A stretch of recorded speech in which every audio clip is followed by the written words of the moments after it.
So Liverpool trailed Brentford by 2-0 at half-time in West London. 2 disallowed goals as well, remember, for Brentford as well. So much to discuss. Before the first goal, you saw alarm bells ringing in terms of getting in behind Liverpool. Yeah, well, we highlighted it before the game, Steve. Lots of occasions similar to this one. Virgil van Dijk here.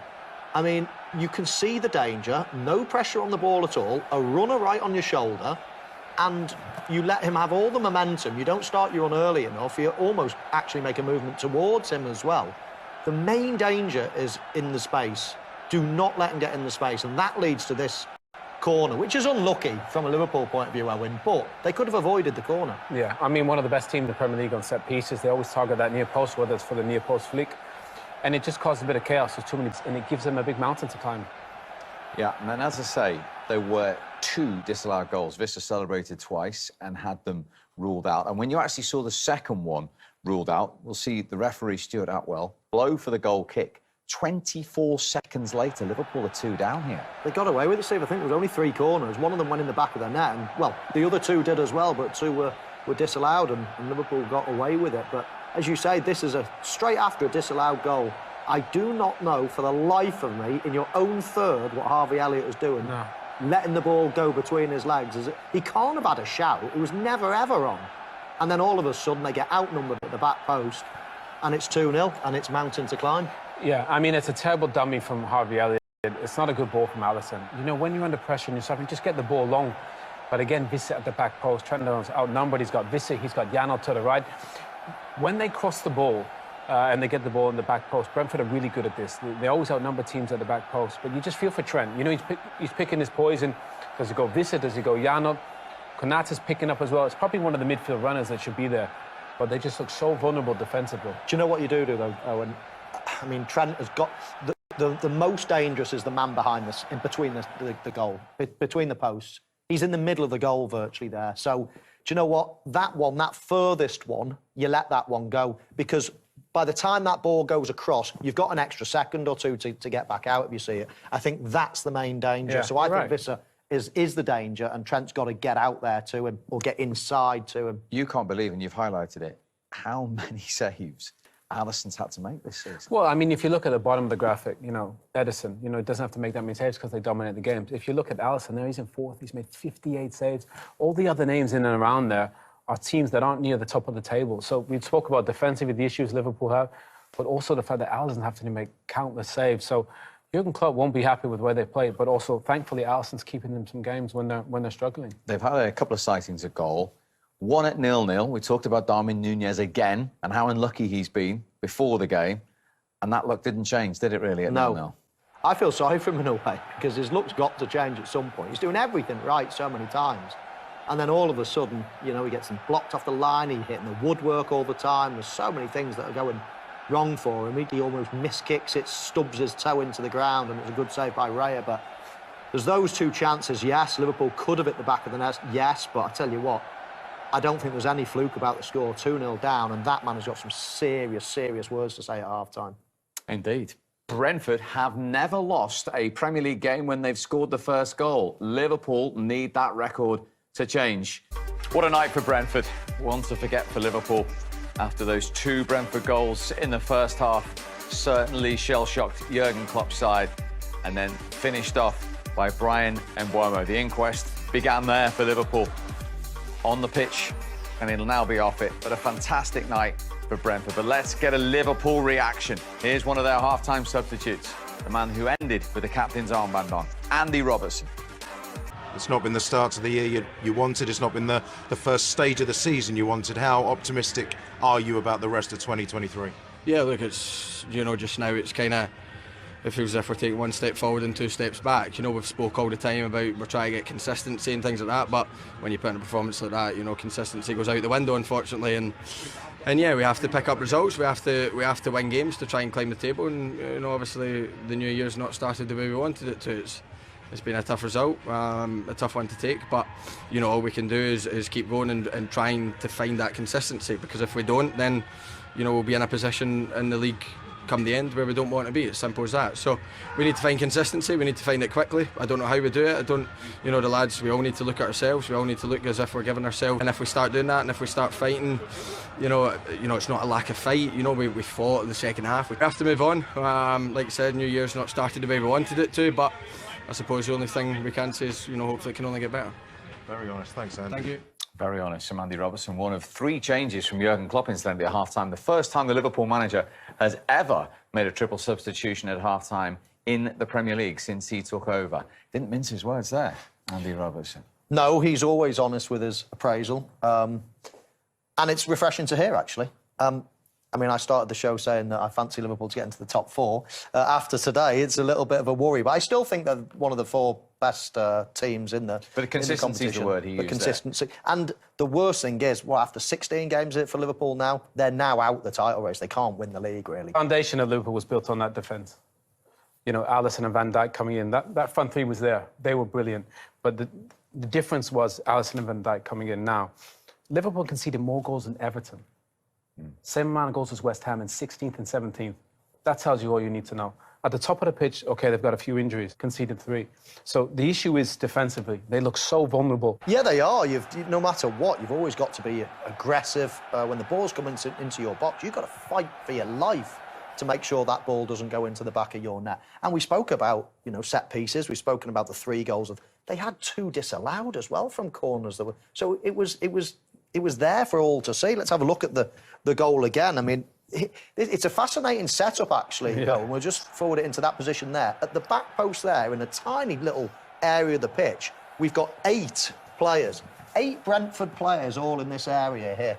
It's a strange one, because then when we just forward it to when the corner kick is taken, not one player is in that same zone.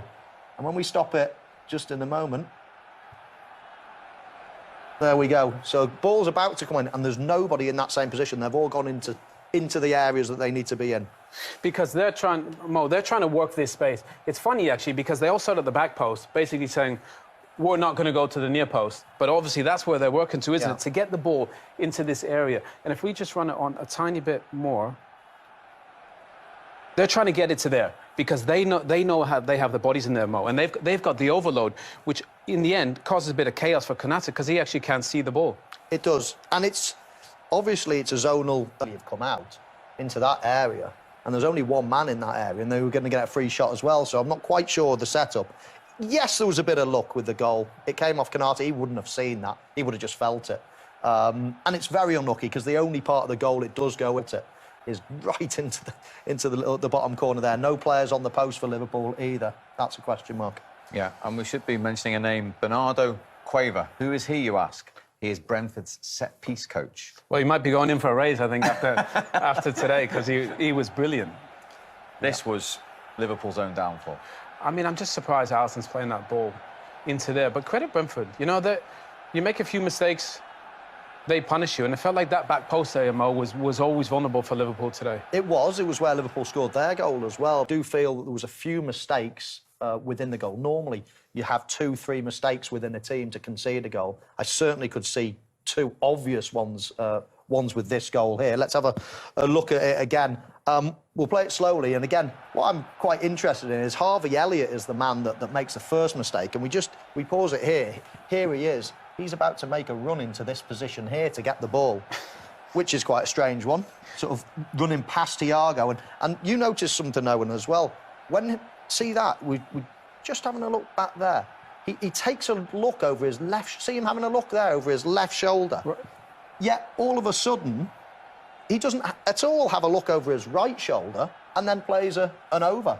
It's quite incredible. Yeah. He can't possibly see the picture there. Well, that dummy alone got him subbed. Because you don't make a mistake like that in a game like this against a well-coached side. It's not a great ball from Alisson, but that dummy alone almost invites the pressure. And, you know, if we run it on, you'll see instantly a turnover possession. That will infuriate Klopp. You see Van Dijk, he's get his hands up there. And again, Brentford, you know, they're there, you know, and they're realising, right, Liverpool got a lot of bodies at this near post. We're going to work this. Yeah. We're going to work this to that back post. I mean, the one thing I wanted to mention was... Konate there. Yeah. If we keep an eye on Konate... He's pointing, isn't he? Yeah, he's pointing to Trent Alexander-Arnold, because he's saying, you say, you got to take Vissa because he's going to come work himself into this area. But the one player that causes a bit of chaos is here there. Once he runs into the area, it creates a little bit of an overload. And obviously, Konate picks him up there. Trent is not sure, does he go with Janelt or does he go with Vissa? And it just causes a bit of chaos. But once the ball gets played in... Yeah, I'm going to stop it again, though, because see where Trent goes, Trent Alexander-Arnold, he cannot vacate that area. He's with his man, he's quite close to Vissa. He's got to get in front of him there. This ball here is the least of his worries.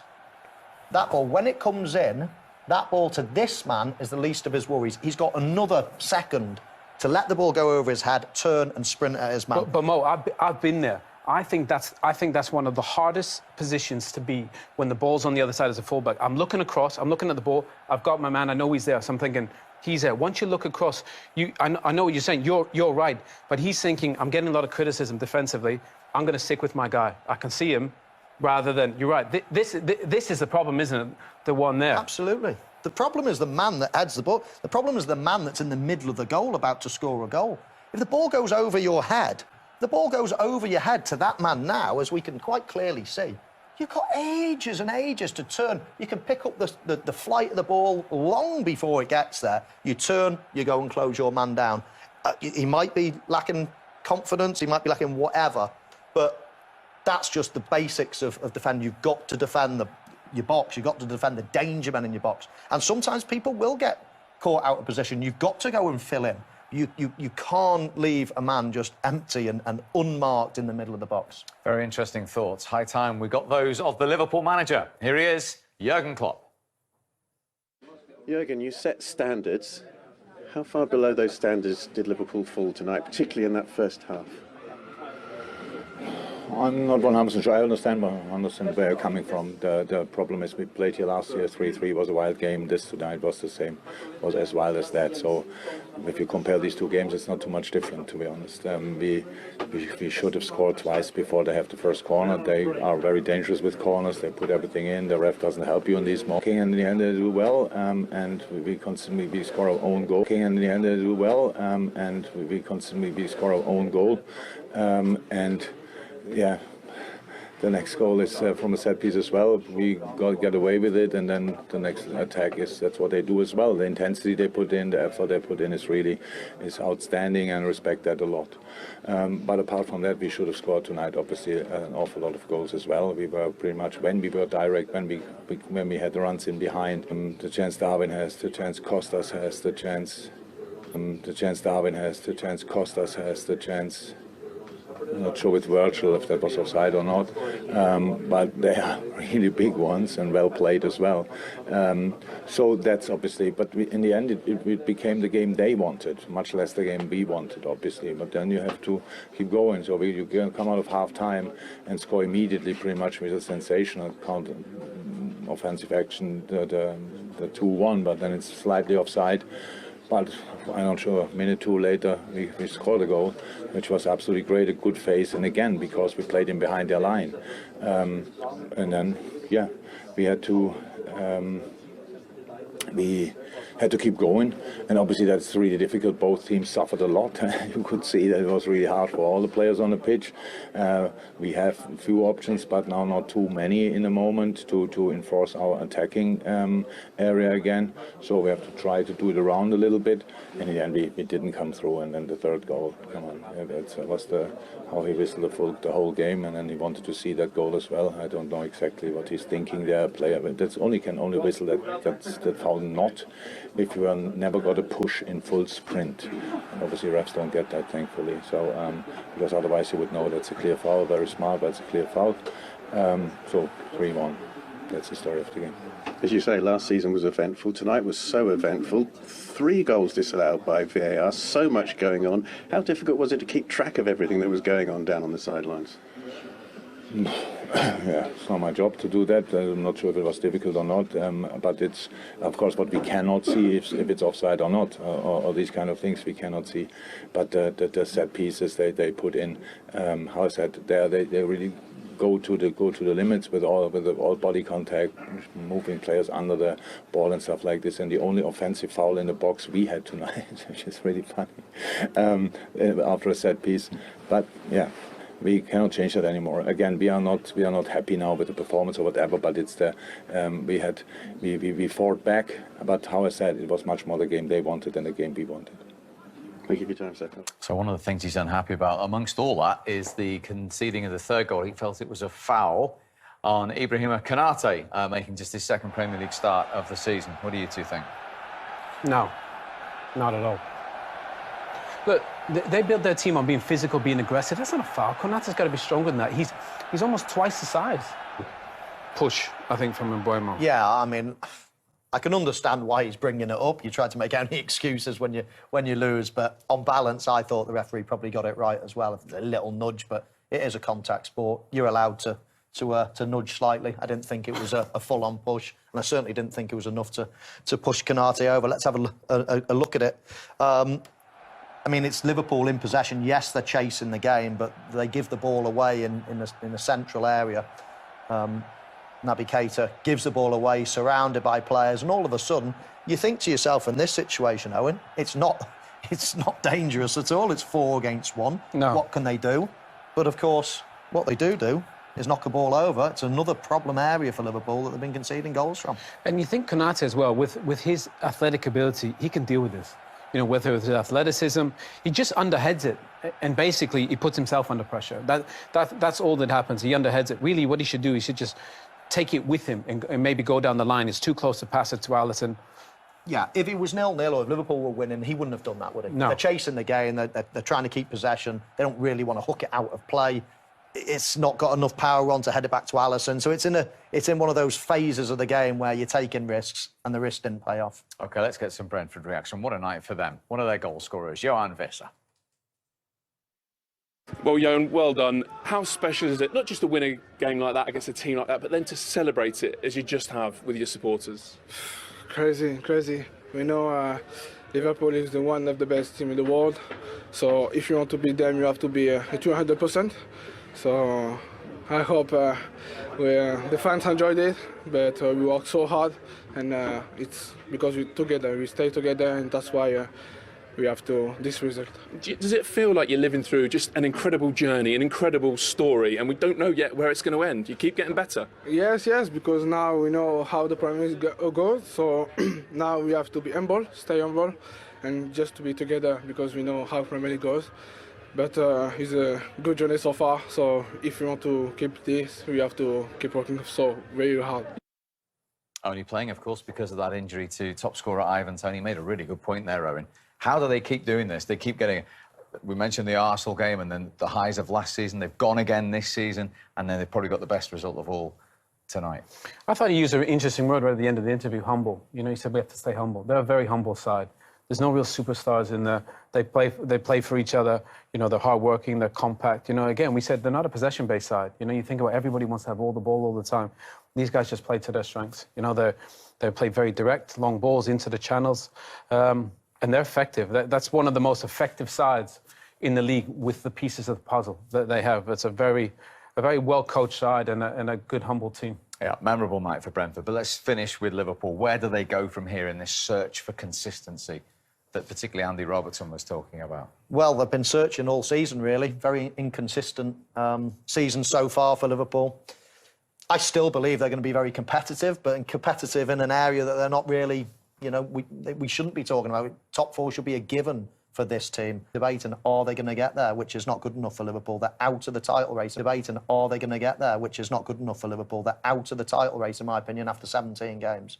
And that's just not good. I think once they saw...